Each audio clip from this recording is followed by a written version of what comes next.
Four mistakes that are killing your cold calls.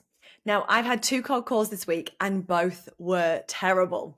And here's why most cold calls fail is that number one, it is an obvious cold call. Now, what does an obvious cold call look like? It's we confirm name, we say that we're calling from a company called, we don't sound familiar. Mistake number two, low energy. We're following a script without personalization. On a role play call just recently, one of the first calls we did, they were using a component of that outreach as a script. And you could tell because they switched straight into this monotone mode to read out or read through the script. And I didn't know this at the time, but then when I asked them about what happened in that section, they highlighted that they were reading from a script. So if we've got this, we've made it obvious that it's a cold call. We've then got low energy because we're just monotoning, following something that we've either been told to or that makes us feel more comfortable. Then it means then that we need to either level that up or maybe switch to bullet points. Now, mistake number three is that we just don't get to the point or we're asking irrelevant questions. Now, often when it comes to getting to the point is around what do you actually want from that call? Now, most people want a meeting, some form of confirmation. Some organizations want a sale, and that's not really what I want to talk about today.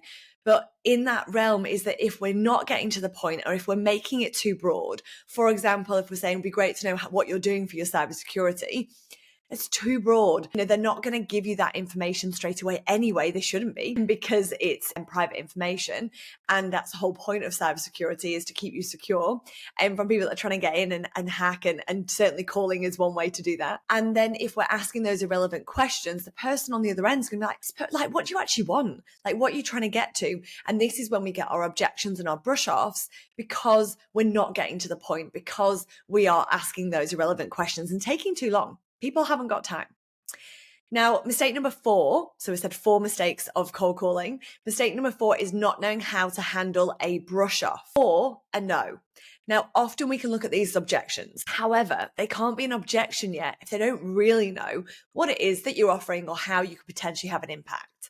So the brush off is the automatic reaction to this is what I'm selling, this is what I'm doing, we'd love to find out more.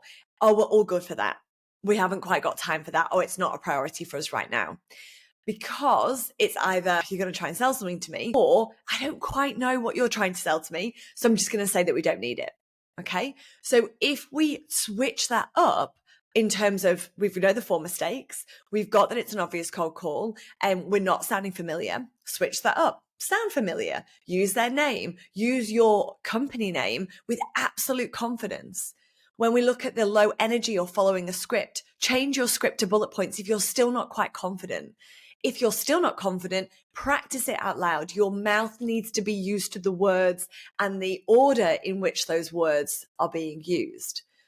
When we look at mistake number three, which is not getting to the point or asking relevant questions, have a handful of questions that's specific that will allow you to drive down to a potential opportunity. And if we aren't getting anywhere, ask one more question and let them go. You can always call them back, especially when you've not pissed them off. Okay.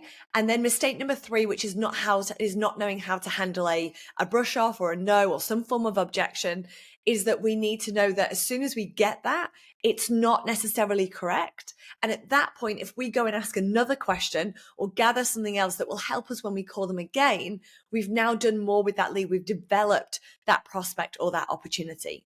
And so we don't want to be burning leads. We want to find an opportunity over and over and over again to engage with them, to share value, and to know when and how we're going to be calling back again in the future.